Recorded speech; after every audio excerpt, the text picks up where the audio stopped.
নমস্কার, আমি শ্রাবন্তী। আমার শ্রোতা বন্ধুরা, আশা করি সবাই খুব ভালো আছো। আবার প্রচণ্ড গরম পড়ে গেছে। সারাদিন প্যাচপ্যাচে ঘামে সবার নাজেহাল অবস্থা একেবারে। এরই ফাঁকে সন্ধ্যায় বাড়ি ফিরে চায়ের সাথে চলো একটু গল্প শুনে নেওয়া যাক। তাহলে আজকে চটপট আমরা আজকের গল্পটা শুনে ফেলি। আমাদের আজকের গল্প বিখ্যাত লেখক প্রেমেন্দ্র মিত্রর কলমে মাঝরাতের কল। সেদিন রাত্রে শহরের প্রায় বাইরে বহু দূরের একটা কল সেরে একলাই ফিরছিলাম। একে দারুণ শীত এবছর, তার উপর রাত অনেক হওয়ায় ঠান্ডা অত্যন্ত বেশি পড়েছিল। মোটা মোটা কয়েকগুলো জামা কাপড় গরমের পরে থাকা সত্ত্বেও মনে হচ্ছিল ঠান্ডা হাওয়া একেবারে পাজরার ভেতর দিয়ে গিয়ে ঢুকছে। আসছিলাম আমার পুরনো মোটরে।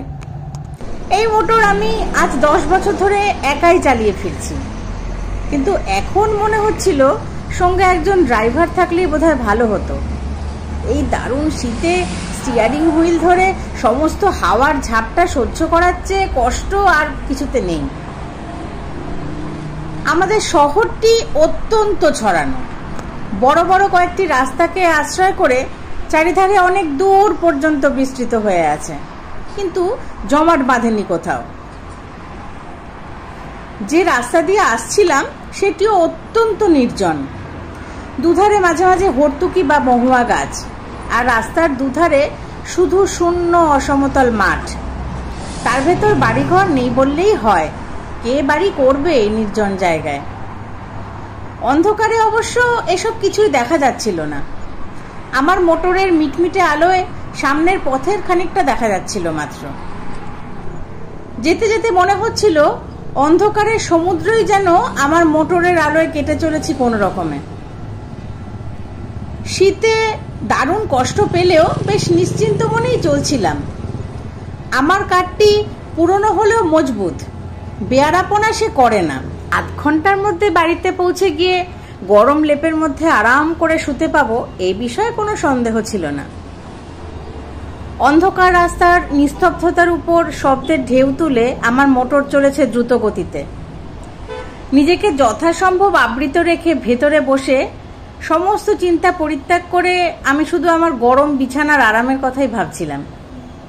ডাক্তারদের মতো পরাধীন আর কেউ নয়, তবু মনে হচ্ছিল একবার বাড়িতে পৌঁছতে পারলে প্রাণের দায় ছাড়া শুধু পয়সার জন্য আমায় আর কেউ বার করতে পারবে না। এখন কোনো রকমে এই 20-25 মিনিট কাটলেই হয়। কিন্তু হঠাৎ অপ্রত্যাশিত এক ঘটনায় আমার এই সুখ স্বপ্ন ভেঙে গেল। আমার একান্ত সুস্থ সবল এই মোটরটি হঠাৎ অদ্ভুত একরকম ধাতব আর্তনাদ করতে শুরু করেছে। মোটরের এরকম আচরণের কোনো কারণই আমি খুঁজে পেলাম না। আজ দুপুরেই আমার মোটরকে ভালো রকম সেবা শুশ্রূষা করা হয়ে গেছে। কোনো রকম রোগের আভাস তখন তার ভেতর ছিল না। হঠাৎ তার এরকম আকস্মিক বিকারের কারণ তবে কি? এই দারুণ শীতের রাত্রে অন্ধকার নির্জনে পথের মাঝে মোটরের এই বেয়ারাপনায় সত্যিই খুব ভীত হয়ে উঠলাম। এখনো প্রায় 7-8 মাইল পথ বাকি। রাস্তার মাঝে মোটর অচল হয়ে গেলে করব কি? এই রাত্রের কলে সঙ্গে লোক না আনা নির্বুদ্ধিতার জন্য এবার নিজের উপরেই রাগ হচ্ছিল আমার। সঙ্গে একজন লোক থাকলে তবু বিপদে অনেক সাহায্য পাওয়া যায়। দেখতে দেখতে মোটরের আর্তনাদ আরো বেড়ে উঠল। সঙ্গে সঙ্গে মোটরের বেগও মন্থর হয়ে আসছে বুঝতে পারলাম। মোটর চালনার সমস্ত বিদ্যা প্রয়োগ করেও সুরাহা কিছু করতে পারলাম না। কাতরাতে কাতরাতে খানিক দূর গিয়ে আমার মোটর হঠাৎ রাস্তার মাঝে এক জায়গায় একেবারে থেমে গেল। আর তার আর নড়বার নাম নেই। চেষ্টার আমি তখনও ত্রুটি করলাম না, কিন্তু আমার পীড়নে অস্ফুটভাবে একটু কাতরোক্তি করে ওঠা ছাড়া আর কোনো সাড়াই সে দিল না। ভয়ে দুর্ভাবনায় সত্যি তখন আমার সমস্ত দেহ আড়ষ্ট হয়ে এসেছে। মোটর ফেলে এই দারুণ শীতের মাঝে 7-8 মাইল জনহীন পথ হেঁটে যাওয়ার কথা তো কল্পনাই করা যায় না। আবার এই মাঠের মাঝে মোটরে সারা রাত কাটানো অসম্ভব। তাহলে এখন উপায়? ডাক্তার বাবু। হঠাৎ বুকের ভেতর হৃৎপিণ্ডটা যেন লাফিয়ে উঠল। এই জনশূন্য পথে এমন সময় কে ডাকলো? আবার শুনতে পেলাম, ডাক্তার বাবু। এদিক ওদিক অন্ধকারে তীক্ষ্ণ দৃষ্টি নিক্ষেপ করে এবার দেখতেও পেলাম তাকে। পথের ধারে ঝাঁকড়া একটি গাছের পাশে আবছা একটা দীর্ঘ শীর্ণ মূর্তি দেখা যাচ্ছে। হঠাৎ এমন জায়গায় কেমন করে সে উদয় হলো বুঝতে না পারলেও সাড়া দিয়ে বললাম, কে কে তুমি? মনে তখন আমার একটু আশার রেখাও দেখা দিয়েছে। তার আবির্ভাব যেমন বিস্ময়করই হোক না কেন, লোকটার কাছে কিছু সাহায্য পাওয়ার সম্ভাবনা তো আছে। লোকটা সেই জায়গায় দাঁড়িয়ে থেকেই বললে, আমায় চিনবেন না আপনি? যদিও চেনবার জন্য আমি ব্যস্ত নই, তখন আমার সাহায্য করবার জন্য একজন লোক দরকার মাত্র। সেই কথাই তাকে বলতে যাচ্ছি, এমন সময় লোকটা আবার বললে, আপনাকে একটু আসতে হবে ডাক্তার বাবু, ভারী অসুখ একজনের। এমন সময় এই অনুরোধে বিরক্ত যেমন হলাম, আশ্চর্যও হলাম তেমনি। ঠিক এই সময় রাস্তার ঠিক এই জায়গায় রুগী কি আমার জন্য তৈরি হয়ে বসেছিল নাকি?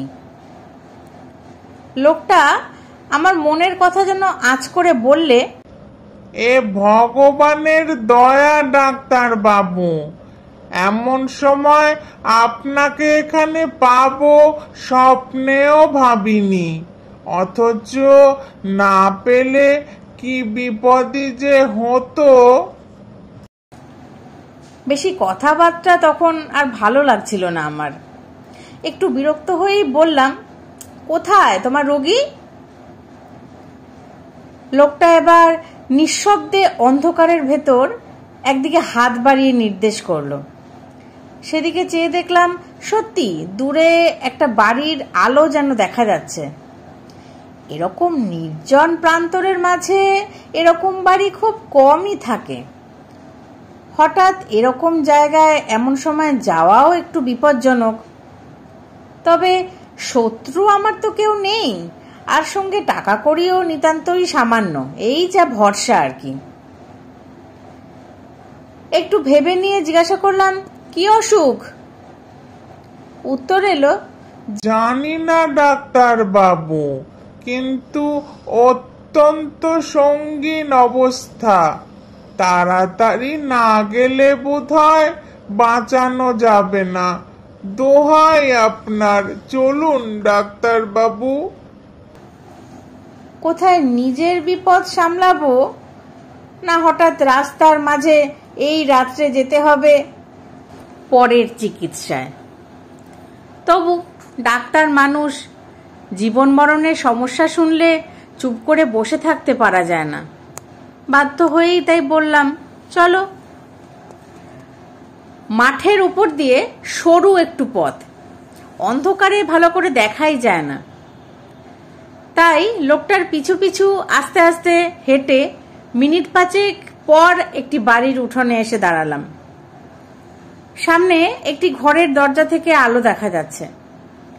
সেই দিকে দেখিয়ে লোকটা বললে, ওই ঘরেই রোগী বাবু, আপনি যান, আমি এখনই আসছি। অন্ধকারের ভেতরেই বুঝতে পারছিলাম বাড়িটি বিশেষ সমৃদ্ধ চেহারার নয়। গুটি চারপাঁচে ঘর এবং একটুখানি ঘেরা উঠান। ঘরগুলিও সব পাকা ছাদের নয়, দুপাশে খোলার ছাউনি। লোকটার কথা মতো সামনের ঘরে গিয়ে ঢুকলাম। এবার ঘরটি আয়তনে বিশেষ বড় নয়, তার উপর নানান আকারের বাক্স পেট্রা বোঝাই বলে ভেতরে নড়বার চড়বার স্থানও অত্যন্ত অল্প। দরজার মুখোমুখি একটি জানলা, সেই জানলার ধারে মিটমিট করে একটি কেরোসিনের লণ্ঠন জ্বলছে। সেই আলোতেই অস্পষ্টভাবে দেখা গেল দরজার বাঁ ধারে একটি চারপায়ায় অত্যন্ত শীর্ণ এক ভদ্রলোক শুয়ে আছেন। আমি ঘরে ঢুকতেই ক্ষীণ স্বরে তিনি বললেন, এসেছেন ডাক্তার বাবু, আপনার দয়া কখনো ভুলবো না, বসুন। ঘরের ভেতর এদিক ওদিক চেয়ে বসার একটি জায়গা দেখতে পেলাম।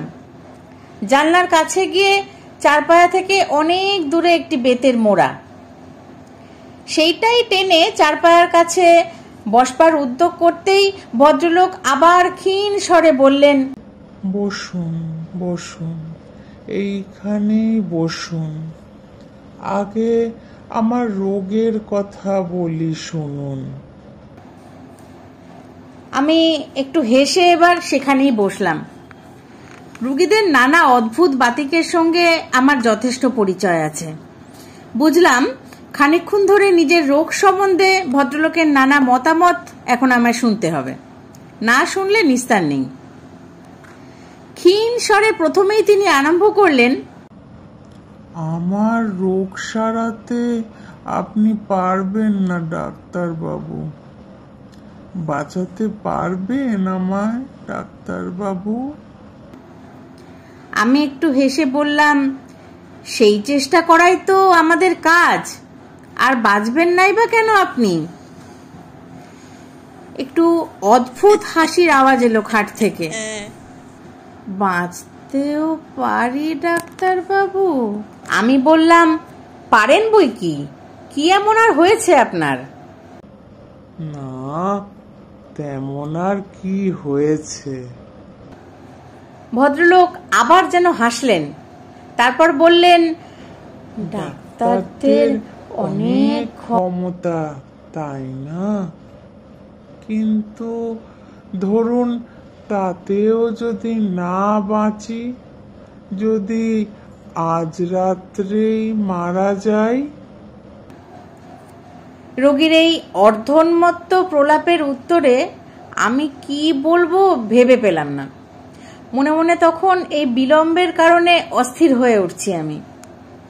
রোগী আবার বললেন, যদি আপনি থাকতে থাকতেই মারা যায় ডাক্তার বাবু, কি হবে তাহলে? কে আপনার ফি দেবে? আচ্ছা পাগল রোগীর পাল্লায় পড়া গেছে তো। আমি বললাম, যদি নেহাতি তাই হয় তাহলে ফি নাই বা পেলাম, আমরা শুধু ফির জন্যই সবসময় আসি না। তা বটে, তা বটে। পৃথিবীতে ভালো লোক, পৃথিবীতে মনুষ্যত্ব এখনো আছে, তাই না ডাক্তার বাবু? কিন্তু আপনার ফির ব্যবস্থা আমি করে রেখেছি ডাক্তার বাবু। হঠাৎ যদি মরে যায়, ওই বাক্স খুলবেন, বুঝেছেন ডাক্তার বাবু? ওই যে বেতের ছোট বাক্সটি। ভদ্রলোকের স্বর আরো মৃদু হয়ে এলো। ওই বাক্স থেকে আপনার প্রাপ্য টাকা নেবেন, আরো একটা জিনিস নেবেন ডাক্তার বাবু, বলুন নেবেন তো? একটু বিরক্ত হয়ে বললাম, কি? কিছু না ডাক্তার বাবু, একটা কাগজ, কিন্তু ভয়ানক দরকারি কাগজ। এই কাগজ ওখানে আছে শুধু আপনি আর আমি জানি, আর কেউ জানে না। জানলে আর ওখানে ওটা থাকতো না। ভদ্রলোক একটু চুপ করে থেকে একটু হেসে আবার বললেন, এ বাড়িতে কাউকে দেখতে না পেয়ে ভাববেন না যেন আমার কেউ নেই। আমার অনেক আত্মীয় আছে, ওঁত পেতে বসে আছে সবাই আমার মরার অপেক্ষায়। শুধু তাদের বিশ্বাস আজ হয়তো আমি মরব না। তাদের বিশ্বাস মরবার আগে আর আমি কিছু করব না, তারাই আমার সব কিছু পাবে। আমি এবার বলতে যাচ্ছিলাম আপনার অসুখটা সম্বন্ধে। হ্যাঁ, অসুখ তো দেখবেনি, তার আগে আর একটা কথা বলে নি। ওই কাগজটি আমার উইল ডাক্তারবাবু, আমার ছেলের নামে উইল। সেই ছেলেকে আমি ত্যায্য পুত্র করেছিলাম একদিন, কোথায় আছে তাও জানি না। কিন্তু জানেনই তো, রক্ত জলের চেয়ে অনেক ঘন। আর বেশিক্ষণ অপেক্ষা করা যায় না। মোড়া থেকে উঠে পড়ে আমি বললাম, এইবার আমি দেখতে পারি? খাট থেকে আওয়াজ এলো, দেখুন। আমি খাটের কাছে এগিয়ে গিয়ে রোগীর নাড়ি দেখবার জন্য হাতটা তুলে ধরলাম এবং পর মুহূর্তেই সেই দারুণ শীতের ভেতরেও আমার সমস্ত দেহ ঘেমে উঠল। সেই হাত বরফের মতো ঠান্ডা। রোগী মৃত। শুধু মৃত হলে এতখানি আতঙ্কের কারণ বোধহয় আমার থাকতো না, কিন্তু ব্যাপার যে আলাদা। ডাক্তারি শাস্ত্রে যদি সত্যি কিছু থাকে, তাহলে এই রোগী এইমাত্র কখনোই মারা যায়নি। তার মৃত্যু হয়েছে অনেক আগে, বেশ কয়েক ঘন্টা আগে। সমস্ত দেহ তার কঠিন। উন্মাদের মতো আরো খানিকক্ষণ পরীক্ষা করলাম। না, ভুল আমার হতেই পারে না। কিন্তু তাহলে এই ব্যাপারের অর্থ কি? তখন কিন্তু স্থিরভাবে কোনো চিন্তা করবার ক্ষমতা আর আমার নেই। আতঙ্কে আমার বুকের স্পন্দন যেন থেমে আসছে। হঠাৎ জানলার কাছে বাতিটা দপদপ করে নেচে উঠল। সেটাকে একবার নেড়ে দেখলাম, তাতে এক ফোঁটাও আর তেল নেই। প্রান্তরের মাঝে নিস্তব্ধ নির্জন বাড়িতে এই ভয়ঙ্কর অবস্থায় আমি একা। এই বাড়ির আলোটুকুই যেন আমার একমাত্র সহায়, তাও নিভতে চলেছে দেখে আমি দ্রুত পদে ঘর থেকে বেরিয়ে পড়লাম। বুঝতে পারলাম পিছনে আলোটা আরো কয়েকবার নেচে নিভে গেল। তখন আমি উঠোন ছাড়িয়ে চলে এসেছি প্রায়। কিভাবে তারপর অন্ধকার প্রান্তরের ভেতর দিয়ে ছুটতে ছুটতে এসে মোটরে উঠেছিলাম তা আমার জানা নেই। মোটর চালিয়ে শহরের মাঝ বরাবর আসবার পর আমার যেন স্বাভাবিক জ্ঞান ফিরে এলো। সবচেয়ে আশ্চর্য ব্যাপার মনে হলো মোটরের এই চলা। খানিক আগে অদ্ভুতভাবে যে মোটরটা বন্ধ হয়ে গেছিল, হঠাৎ এরকম বিনা চেষ্টায় আপনা হতে এই মোটরটা শুধরে গেল কি করে? তার পরের দিন সকালবেলা লোক কিছু সঙ্গে নিয়ে সেই প্রান্তরের মাঝেকার বাড়ির নিঃসঙ্গ সেই রোগীর শেষ ইচ্ছা পূর্ণ করার ব্যবস্থা করেছিলাম আমি। তার ছেলেই আজকে তার সমস্ত বিষয়ের মালিক। কিন্তু আজও সেদিনকার সেই রহস্যের স্বাভাবিক মীমাংসা আমি এখনো করতে পারিনি। সত্যি বেশ অদ্ভুত ঘটনা। কনকনে শীতের রাত্রে মাঝ রাস্তায় হঠাৎ করে গাড়ি থেমে গিয়ে এইরকম একটি পরিস্থিতির মুখোমুখি হওয়া সত্যি খুব ভয়ানক ব্যাপার। তার সাথে সাথে এই মেসেজটিও পাওয়া গেল যে মা বাবা যেভাবে সন্তানের কথা ভাবে, সন্তানের জন্য করে, সেরকম আর কেউই করে না।